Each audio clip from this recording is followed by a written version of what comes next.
एक बार की बात है, भरतपुर गांव में लोग हंसी खुशी रह रहे थे। होली का त्योहार नजदीक आ रहा था, तो बस सभी उसी की तैयारी में लगे थे। उसी गांव में एक परिवार रहता था, इसमें रामू और उसकी बीवी कविता और उसकी बेटी गीता रहते थे। किशन की एक छोटी सी किराने की दुकान थी, पर क्योंकि होली आ रही थी तो उसने अपने दुकान के सामने रंग, पिचकारी और गुलाल रखे हुए थे। रामू की उन दिनों कमाई बहुत अच्छी हो रही थी, इसीलिए वो घर देर से जाता। पर उस दिन तो उसे रात को आते आते 12 बज जाते हैं। आज तो सच में लेट हो गया, अब बच्चे मुझसे गुस्सा करेंगे। उन्होंने कहा था जल्दी आ जाना, अब मैं क्या करूं? एक काम करता हूं, बच्चों के लिए गुलाल और रंग लेकर चलता हूं, बच्चे खुश हो जाएंगे। बस रामू बच्चों के लिए गुलाल और रंग रख लेता है। उसके बाद वो खेतों से घर आने लगता है, ताकि वो घर जल्दी पहुंच सके। रास्ते में उसे एक चौराहे मिलता है। उस चौराहे पर मटका, गुलाल और एक काली गुड़िया के साथ और भी कुछ चीजें पड़ी होती हैं। रामू उन पर ध्यान नहीं देता और उनके ऊपर से गुजर जाता है। रामू का पैर सीधा उस गुड़िया को लगता है। रामू तो आगे चला जाता है, पर उस गुड़िया से अजीब सा धुआं निकलता है।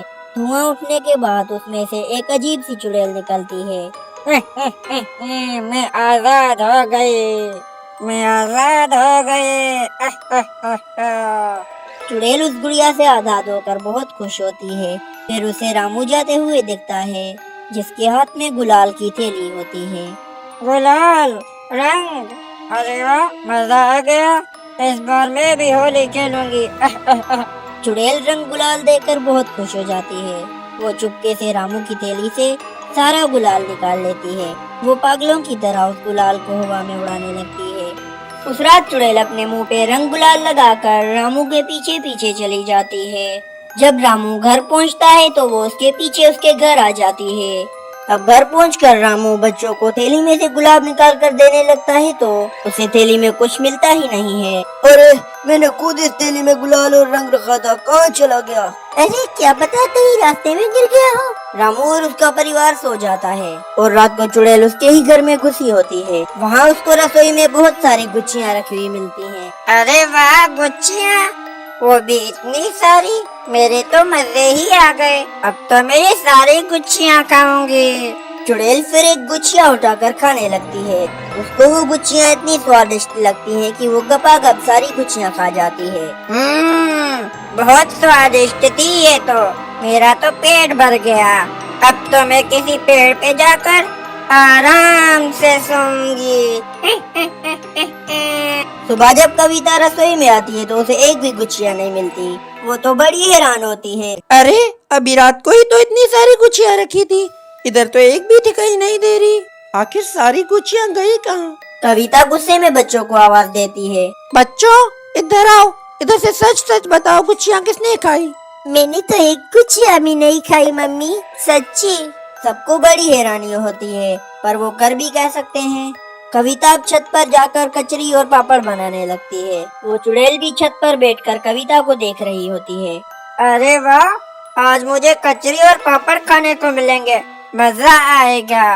कविता पूरे दिन कचरी और पापड़ बनाती है और उनको सारा दिन धूप में सुखाने के बाद तल कर डब्बों में भर देती है। बच्चे जब उसे पापड़ मांगते हैं तो वो उन्हें डांट देती है और एक भी पापड़ नहीं देती। वो डब्बों को बच्चों से छुपा कर रख देती है, पर चुड़ैल को तो सब पता होता है कि डब्बे कहाँ रखे हैं। और वो सबके सोने के बाद फिर से रसोई में आती है और सारे डब्बे निकाल कर बैठ जाती है। इसने ये कैसे सोच लिया कि डब्बे छुप सकते हैं, वो भी मेरी नजरों से? कभी नहीं, मैं अभी आकर देखती हूँ कि ये बने कैसे हैं। बस चुड़ैल कचरी और पापड़ खाना चालू कर देती है। उसे तो वो इतने स्वादिष्ट लगते हैं कि वो सारे कचरी और पापड़ खा लेती है और फिर से जाकर पेड़ पर सो जाती है।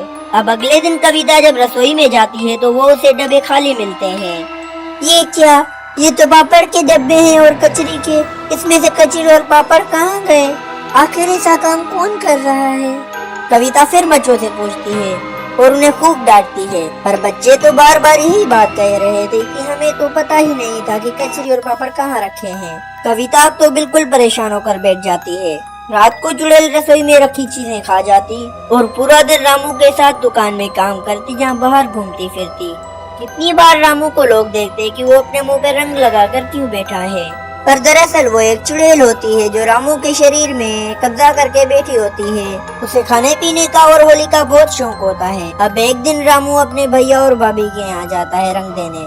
अब फिर से चुड़ैल उसके पीछे लग जाती है और उसके भैया और भाभी के घर भी पहुँच जाती है। किशन जैसे ही वहाँ पर पहुँचता है तो उसकी भाभी ढेर सारा खाने का सामान उसके टेबल पे रख देती है। उसमें ढेर सारी खाने की चीजें और मिठाई वगैरह भी होती है। पास में गुलाल और रंग भी रखा होता है। चुड़ैल तो ये सब चीजें देखकर पागल सी हो जाती है और अचानक रामू के शरीर में प्रवेश कर जाती है और अपने मुंह पर रंग मलने लगती है। अरे ये तू क्या कर रहा है? मुझे होली खेलनी है। सारा रंग अपने मुंह पे लगाने के बाद रामू के अंदर की चुड़ैल खाना शुरू कर देती है।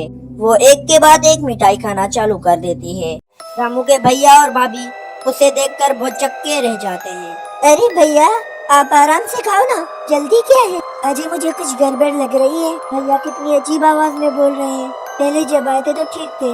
रामू सारा कुछ खाकर खत्म कर देता है और बिना कुछ बोले वहाँ से चल देता है। उसके भैया भाभी भी डर के मारे कुछ नहीं बोलते। ये बात हमें कविता को बतानी ही होगी। रामू का बड़ा भाई उसके पीछे पीछे जाता है। पूरे रास्ते में उस पे नजर रखता है।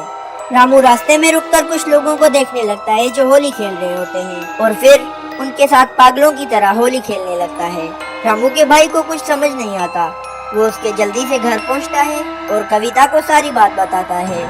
भैया वो यहाँ भी अजीब सा बर्ताव कर रहे हैं। बच्चों को खेलने नहीं देते और उनके गुब्बारे खुद मारते हैं। सारा गुलाल और रंग खुद पर मलने लगते हैं। बहन उस पर किसी भूत का वास है, हमें उसे कहीं दिखाना होगा जल्दी, वरना एक बार होली का दहन हो गया तो हम उसे पीछा नहीं छुड़ा पाएंगे।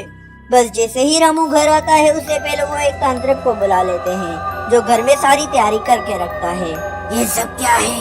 किसने किया ये सब? कौन है तू बता, तू कौन है और इस घर में कैसे पहुंची? आखिर तूने इसके शरीर पे कब्जा क्यों किया? ये सुनकर चुड़ैल रामू के शरीर से बाहर आ जाती है। अब तुझे पता चल गया है तो तुझसे क्या छुपना। मुझे तो इस रामू ने आजाद किया तो अब मैं तो इसके साथ रहूंगी। इसने तुझे आजाद किया?